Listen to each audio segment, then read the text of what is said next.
हमने जब बड़ी सहज ढंग से ये मांग की कि जितनी आप तेजी बाकी मांगों को या अपनी घोषणाओं को पूरा करने के लिए दिखा रहे हैं, उसकी 5-10% तेजी आप उन भ्रष्ट लोगों को, उन भ्रष्ट सरकार के मंत्रियों को, उन अधिकारियों को जिनको दिन रात आप जेल में भेजने के लिए धमकियां देते थे, उनको भी आप इन्वेस्टिगेट करना प्रारंभ करिए। तो कल मैंने सुना उन्होंने कहा कि डॉक्टर हर्षवर्धन के पास कोई सबूत है तो वो दें। डॉक्टर हर्षवर्धन के पास तो जो सबूत है वो तो हम लोगों ने 15 साल में बहुत बार उजागर किए हैं, लेकिन मैं ये जरूर जानना चाहता हूं मुख्यमंत्री जी से कि वो जो इतने दिन तक सब लोगों को लगातार ये कहते रहे कि कांग्रेस पार्टी के भ्रष्ट लोगों के खिलाफ सबसे पहले अगर हमारी सरकार कोई काम करेगी तो उनको जेल भेजने का काम करेगी, तो क्या वह सब कुछ वो बिना किन्हीं सबूतों के बोल रहे थे? हम नहीं जानते कि उनकी क्या मजबूरी है जिसके तहत उन्होंने उसी कांग्रेस को, जिसको कि दिल्ली के लोगों ने फिलहाल इतिहास के कूड़ेदान में भिजवा दिया, बाहर का दरवाजा दिखा दिया, जिनकी मुख्यमंत्री को स्वयं पराजित करके वो विधायक बने, उसी भ्रष्ट कांग्रेस से जिसके लिए उन्होंने कसम खाई कि वो ना इससे समर्थन लेंगे ना इसको समर्थन देंगे, आज ऐसी कौन सी मजबूरी थी कि उन्होंने उसी पार्टी के साथ गठबंधन की सरकार बनाकर और पर्दे के पीछे से उसको लाकर सत्ता के गलियारे में बिठा दिया है। ये सारा देश ये जानना चाहता है कि आम आदमी पार्टी की कौन सी ऐसी मजबूरी है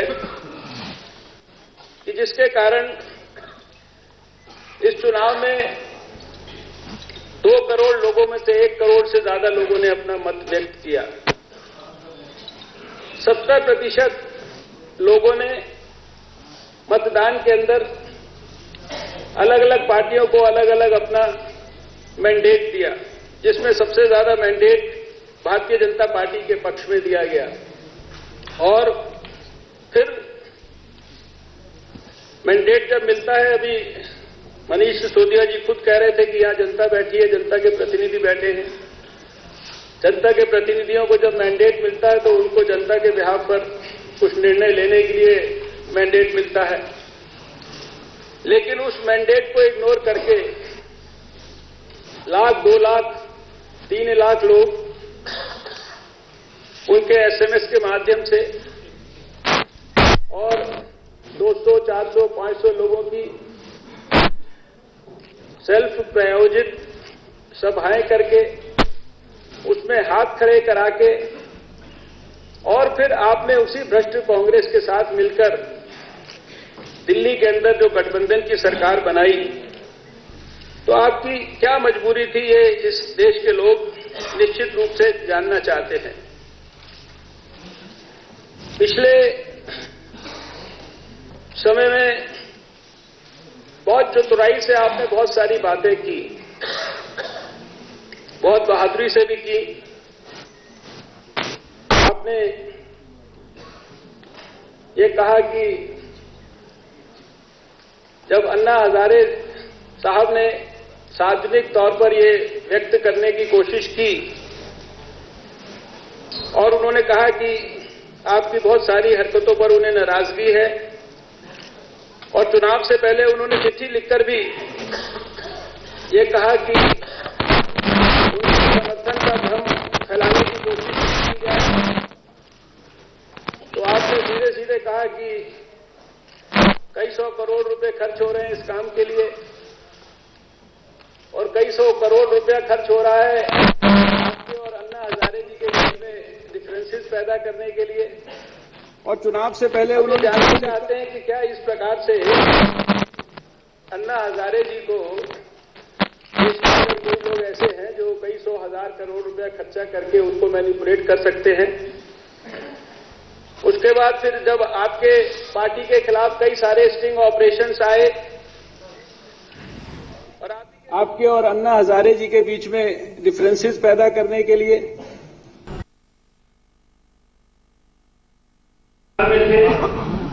उन्हीं लोगों के संदर्भ में जब स्टिंग ऑपरेशंस आए, हालांकि कांग्रेस की मदद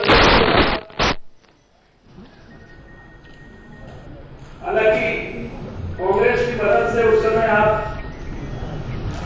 किसी प्रकार से बच गए। फिर आपने ये कहा कि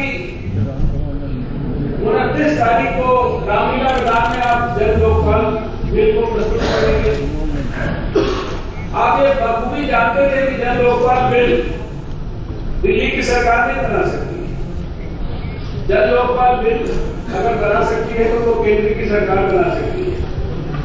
लेकिन अपने झूठ को छुपाने के लिए जो एक सफेद झूठ था, आपने एक दूसरा झूठ बोला और आपने कहना ये शुरू किया कि आम लोगों को जन लोकायुक्त समझ में नहीं आता, इसलिए हम लोग जन लोकपाल बनाएंगे, हम जन लोकायुक्त बिल बनाएंगे।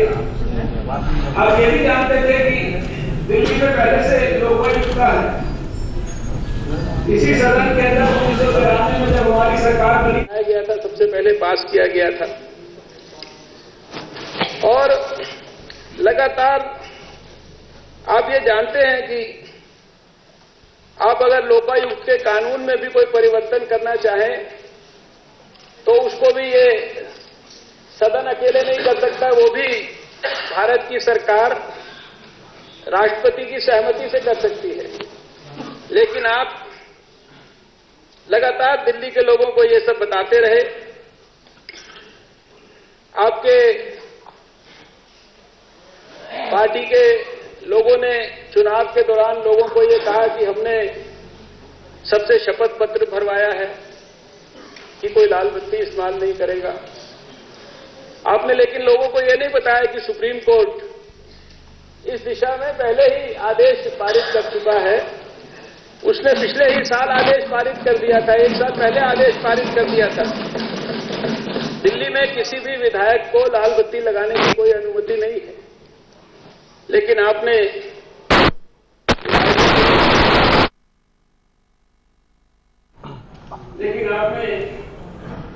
विधायकों को लाल बत्ती वो नहीं लगाएंगे, इसके लिए यहाँ पर इस प्रकार से चीजों को प्रस्तुत किया जैसे कि राजनीति में सुचिता करने का सारा ठेका आप ही की पार्टी ने लिया है। आपने फिर ये कहा कि हम लोग सुरक्षा नहीं लेंगे, लेकिन सुरक्षा न लेने के नाम पर दिल्ली की पुलिस के साथ, सुरक्षा कर्मियों के साथ आपकी सुरक्षा के लिए 4000 पुलिस वाले दिल्ली के रामलीला मैदान में लगाए गए और आज भी आपकी सुरक्षा के लिए दिल्ली में 3 लेयर की सिक्योरिटी है। जो लोग इसकी गहराई में जानना चाहते हैं वो पुलिस के रिकॉर्ड से पता करें कि आज भी मुख्यमंत्री जी को सुरक्षित रखने के लिए कितनी लेयर की सिक्योरिटी। आपने फिर कहा कि आप मेट्रो से चलेंगे, आपके मंत्री मेट्रो से चलेंगे और उसके लिए आपने सबसे पहले इतने वर्ष इस शहर के अंदर मेट्रो को हो गए, हमने मेट्रो के अंदर किसी कानून को टूटते हुए नहीं देखा। आपने उसके लिए सारे कानूनों की धज्जियां उड़वा दी। आपके लिए स्पेशल मेट्रो ट्रेन चली, उस ट्रेन के और उस रेलवे स्टेशन के सुरक्षा के लिए फिर हजारों सैकड़ों पुलिस कर्मी लगाए गए। फिर तो एक बड़ा हादसा होते हुए बच गया। जिस हादसे के तहत शायद यहाँ माराखंबा पर जब इतने सारे समर्थक और सपोर्टर्स और दूसरे लोग शायद किसी भी प्रकार की दुर्घटना के शिकार हो सकते थे, किसी को गंभीर चोटें लगी, चोटें आई, लेकिन किसी के सबके प्राणों की एक प्रकार से रक्षा हो गई। वो सब हम जानते हैं, भगवान ना करे ऐसा होता। मेट्रो में चलना कोई बहुत विशेष बात नहीं है, हमें से बहुत सारे लोग मेट्रो में चलते हो।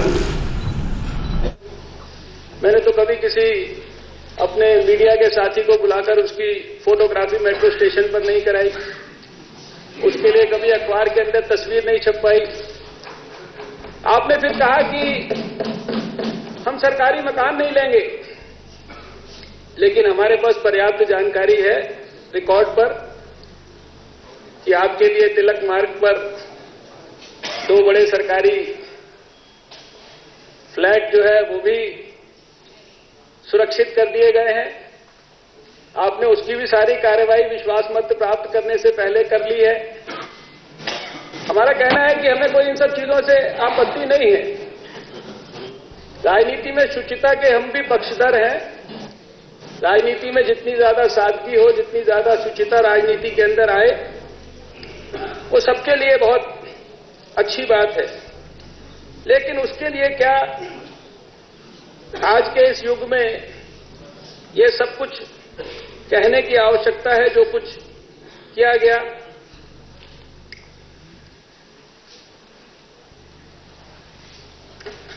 अध्यक्ष जी,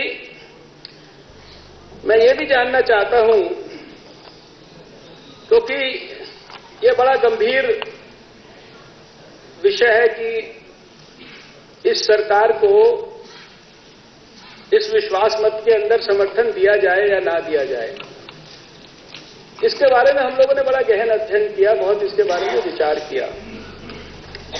तो बहुत सारे ऐसे प्रश्न हमारे मन में खड़े हुए जिनके उत्तर हमें मिले नहीं।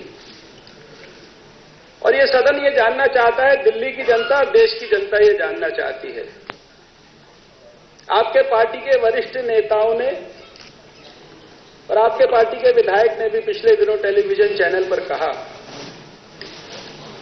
कि जो लोग कश्मीर में रहते हैं उनका जनमत संग्रह होना चाहिए, और उनका जनमत संग्रह होने के बाद अगर वो कश्मीर को भारत से अलग करने की आवश्यकता है तो कश्मीर को भारत से अलग भी कर दिया जाना चाहिए, और अगर कश्मीर को पाकिस्तान के साथ जोड़ा जा सकता है तो कश्मीर को पाकिस्तान के साथ भी जोड़ा जाने में किसी को कोई आपत्ति नहीं होनी चाहिए।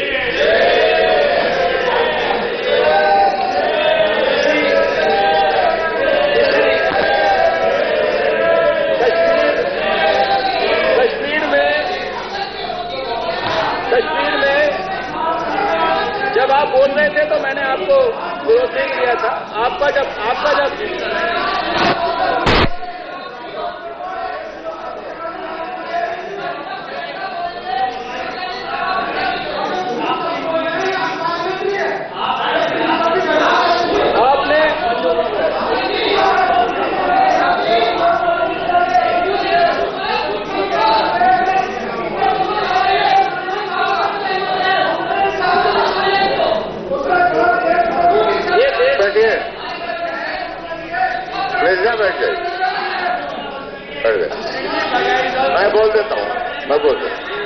मैं बोल देता हूं।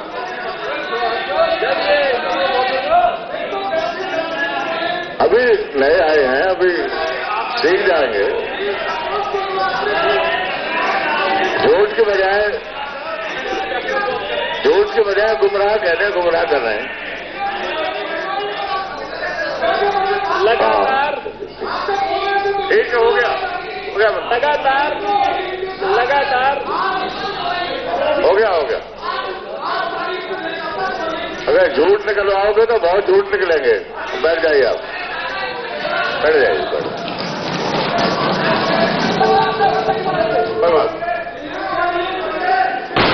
कोई बात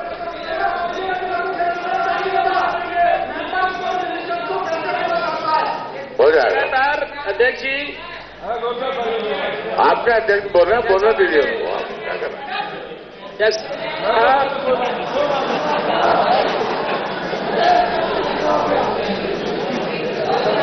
आपके लीडर बोल रहे हैं, बोलने दीजिए उनको। हाथ देंगे जब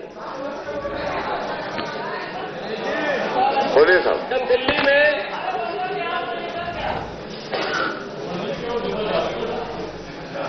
इंस्पेक्टर मोहन शर्मा की शहादत हुई थी, इन्हें बाबापुर का भी पता गलियों का कौन सी है। तो मुझे याद है कि मैं अडवाणी जी के साथ एक कार्यक्रम में था और सबसे पहले हम लोग जैसे ही सूचना मिली थी होली फैमिली हॉस्पिटल में गए थे। इंस्पेक्टर मोहन शर्मा बहुत गंभीर अवस्था में थे, उनको ऑपरेशन थिएटर में ले जाया गया था और उस दिन से लेकर और आज तक उनके परिवार की सारी जो स्थिति है उसके साथ हम लोग, उसकी कोई आवश्यकता नहीं है बात कहने की, हम लोग उनके टच में रहे। वो ऐसा हादसा था जिसके ऊपर इस देश के एक एक इंसान ने, एक एक नागरिक ने, एक एक बुजुर्ग ने, एक एक देशभक्त ने, एक एक नागरिक ने, एक एक बुजुर्ग ने, एक एक देशभक्त ने आंख से आंसू निकाले थे और जिनके आंख से आंसू निकले वो शायद परिवार जनों के आदमियों की आंख से उनके पिता के, उनकी पत्नी के आंसू हमें नहीं है। लेकिन आपने उनकी शहादत के ऊपर भी प्रश्न चिन्ह लगा दिए। आपने कहा कि शर्मा की शहादत एक फर्जी एनकाउंटर के तहत हुई है।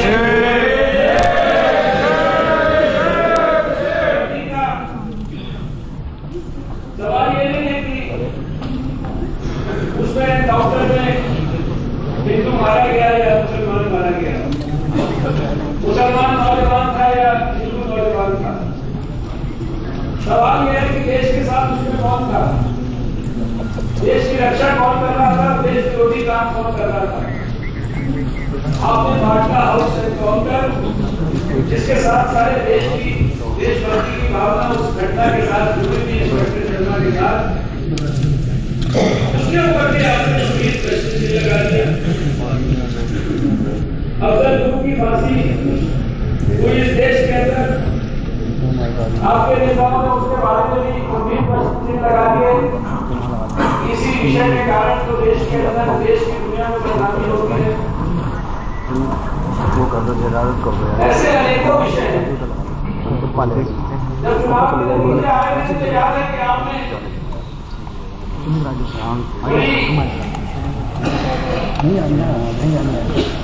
जलवायु से कहा कि हमको अपेक्षित सफलता नहीं मिली, हमें अपेक्षित सफलता न मिलने के लिए एक मिलता जुलता चुनाव चिन्ह जो है वो चुनाव आयोग ने दिया।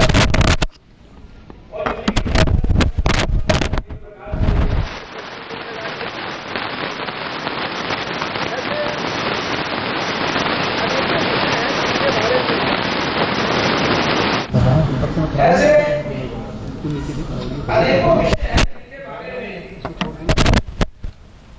हमने जब केसेस बढ़ते समय हमने जाकर कहा लेफ्टिनेंट गवर्नर महोदय से कि हमारे पास छत्तीस का अंक नहीं है। अरे और ये तो कह रहे हैं ठीक है, सबसे कह रहे हैं हम राजनीति में शुचिता के पक्षधर हैं। हम किसी भी कीमत पर ना कोई खरीद फरोख्त करना चाहते हैं, ना किसी सुन लेना किसी को कहीं किसके आ रहा है चाहते हैं। यहाँ हमारे पास चूंकि नंबर नहीं है, हम सरकार बनाने की प्रक्रिया के अंदर किसी भी प्रकार से कोई योगदान नहीं करते। आपने उस समय कहा कि भारतीय जनता पार्टी के लोगों को 4 लोग खरीद लेने चाहिए। हमिंग आ रही है, आपने ये नहीं बताया कि आपके कौन से 4 लोग इस काम के लिए मार्केट के अंदर रुकावट है जो हम खरीद सकते हैं। आपने ये कहा कि जब केंद्र में आपकी सरकार बनेगी तब आप गठबंधन करेंगे।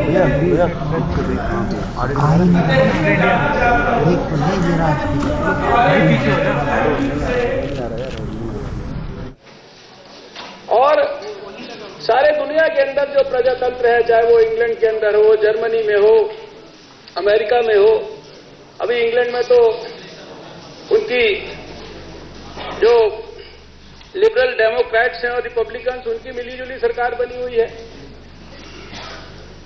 जो इटली का देश है, वहां पिछले 30 साल में 24 सरकारें बनी हैं। गठबंधन की सरकार के लिए वीपी सिंह जी को हमारी पार्टी ने समर्थन दिया था। नरसिम्हा राव जी की सरकार को जो है वो सरकार ना गिरे, इसके लिए लोगों ने समर्थन दिया। आप देश में हमारी सरकार बनेगी, अगर मान लीजिए कल गठबंधन की सरकार, उसके ऊपर आप प्रश्न चिन्ह लगाने के लिए, यानी कि सारे दुनिया के अंदर बाकी जितने दल हैं, बाकी जितने राजनीति के अंदर लोग हैं, वो सारे के सारे बेईमान हैं, वो सारे के सारे भ्रष्ट हैं, और केवल आप और आपकी ही आम आदमी पार्टी वो दुनिया की सबसे ईमानदार पार्टी है। उस ईमानदार पार्टी को आपके ही द्वारा कही गई तथाकथित सबसे भ्रष्ट पार्टी कांग्रेस के साथ तो गठबंधन करके अब सरकार बनाने का अधिकार है।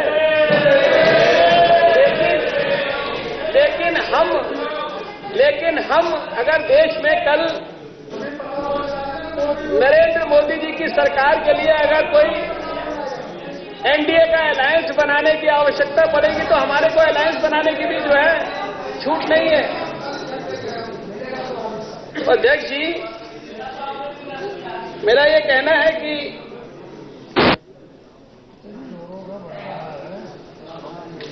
दूसरों पर लांछन लगाना ये बहुत आसान है, लेकिन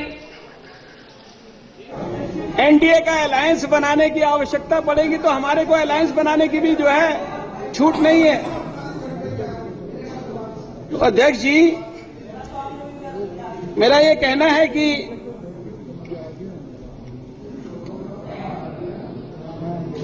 दूसरों पर लांछन लगाना ये बहुत आसान है, लेकिन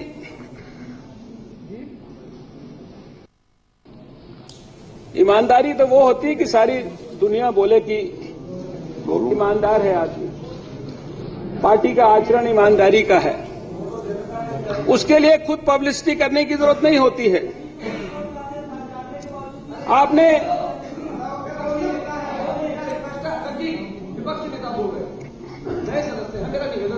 आपने कहा कि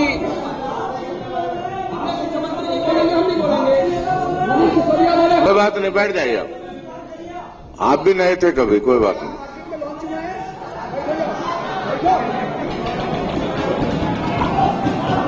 बैठ जाइए, हर्षवर्धन साहब, आपने आधा घंटा हो गया आप। कोई बात नहीं, हाँ बैठ। आपने एक और कहानी सुनाई। आपके लीडर बोल रहे हैं, आप चुप रहिए। इतने तो चला दें। देखिए, आपने एक और कहानी सुनाई कि आपने इनकम टैक्स कमिश्नर के पद से इस्तीफा दिया। आप वहां रहते तो वहां हजारों करोड़ रुपया कमा सकते थे, लेकिन आपने इस्तीफा दिया। मुझे पता नहीं कैसे वहां लोग कमाते हैं, क्या करते हैं। फिर आपकी इनकम टैक्स ऑफिसर्स की एसोसिएशन ने एक बयान दिया कि आप भी कमिश्नर नहीं रहे और आपके बैच का भी कोई व्यक्ति कमिश्नर नहीं रहा।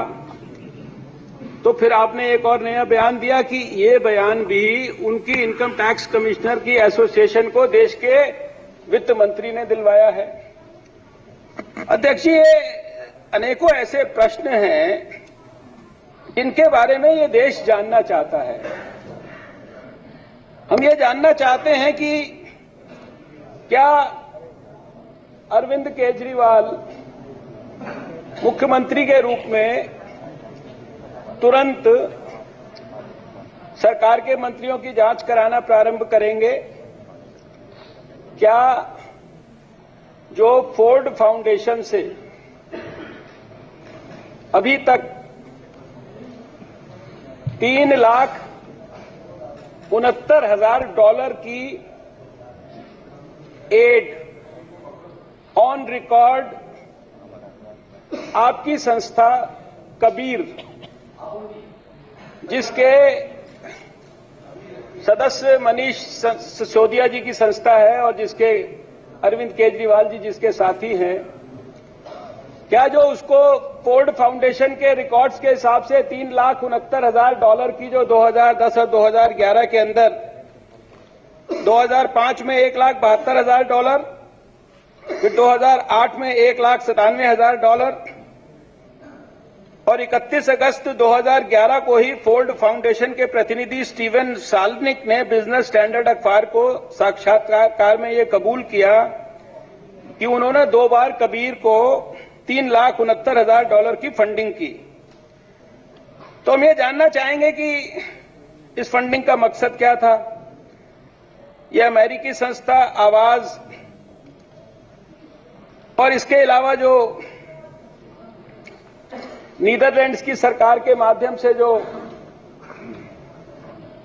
केंद्र की सरकार तो अपने इन्वेस्टिगेशन कर रही होगी, लेकिन दिल्ली में जो राजनीतिक गतिविधियों के लिए या गैर राजनीतिक संस्थाओं को जो इस प्रकार की फॉरेन फंडिंग हो रही है, इसकी जांच के बारे में क्या दिल्ली की सरकार यहां पर कोई आश्वासन देगी? अध्यक्ष जी, आपने जल्दी में हमारी सरकार ने अभी 2 महत्वपूर्ण फैसले किए। उन फैसलों के बारे में भी मैं चर्चा करना चाहता हूं। आपने कहा कि हम दिल्ली के लोगों को जिनके घर में मीटर लगा हुआ है उनको करीब 20 किलो लीटर पानी मुफ्त देंगे हर रोज। रहते हैं उन लोगों की झोपड़ी बस्तियों में रहते हैं, गांवों में रहते हैं, उन लोगों को आज भी पानी उपलब्ध नहीं है। बड़े मुश्किल से कोई अगर कहीं पर टैंकर जाता है तो किसी महिला को लड़ाई झगड़ा सुबह से शाम तक करने के बाद 1 बाल्टी पानी, दिल्ली की मुख्यमंत्री शीला दीक्षित जी 15 साल दिल्ली जल बोर्ड की चेयरमैन रही, लेकिन उसके बावजूद भी 1 बाल्टी भी शायद उन्हें बड़े मुश्किल से मिलता है। कम से कम 10 लाख से ज्यादा लोगों के घर में मीटर नहीं लगा हुआ है। और मैं ये जानना चाहता हूं, मैंने हिसाब लगाया, एक अगर परिवार में 4 या 5 लोग हो और 2 बार भी अगर सुबह और शाम 1 बार टॉयलेट जाना हो और 1 बार शाम को बाथरूम जाना हो, अगर यूरिनरी ब्लैडर प्रोस्टेट ठीक काम करते हो तो भी 1 बार तो जाना ही पड़ेगा कम से कम। तो शायद एवरेज 4-5 लोगों के परिवार में 14 से 20 लीटर पानी जो है 1 बार जब हम फ्लश करते हैं तो उसमें खर्च होता है, और इतना करने पे 200 लीटर पानी खर्च हो जाता है। इसके बाद फिर आपका हाथ धोने के लिए, कपड़े धोने के लिए, नहाने के लिए, रसोई के अंदर बर्तन साफ करने के लिए और बहुत सारी चीज़ों के लिए। अध्यक्ष जी, बस मैं संक्षेप में बात कर रहा हूँ, ज़्यादा डिटेल में तो मैं कर ही नहीं रहा, इसीलिए कपड़े धोने के लिए ये सब मिलाकर अधिकांश जो है लोगों को यानी 660 लीटर से ज़्यादा उनका पानी वैसे ही खर्च हो जाता है। अब स्थिति ये आएगी कि थोड़े दिन के अंदर अगर किसी को टॉयलेट जाना है, कहेगा भाई अपने उसके मित्र के यहाँ जा रहा हूँ, वहीं जाके टॉयलेट कर लेंगे, अपने घर का पानी जो है खर्च ना हो तो अच्छा है। और सबसे बड़ी आपने होशियारी क्या की है कि आपका 660 लीटर पार होते ही अगर आप दिल्ली की जनता का भला करना चाहते हैं तो आपने 10% जो है दिल्ली के लोगों का पानी का बिल क्यों बढ़ा दिया। अभी जब फरवरी में लोगों के पानी के बिल आएंगे तो ये जो वाहवाही लूटी जा रही है, सारे लोगों को इसकी जानकारी हो जाएगी कि कितने लोगों को इससे कितना फायदा हो रहा है। आप उन गरीब लोगों को जो पैसा उनको कनेक्शन देने के लिए खर्च होना था, उन बेचारों के घर में पानी का कनेक्शन नहीं है, उनके लिए पानी की व्यवस्था नहीं है झुग्गी झोपड़ी में और अनऑथराइज्ड कॉलोनियों में।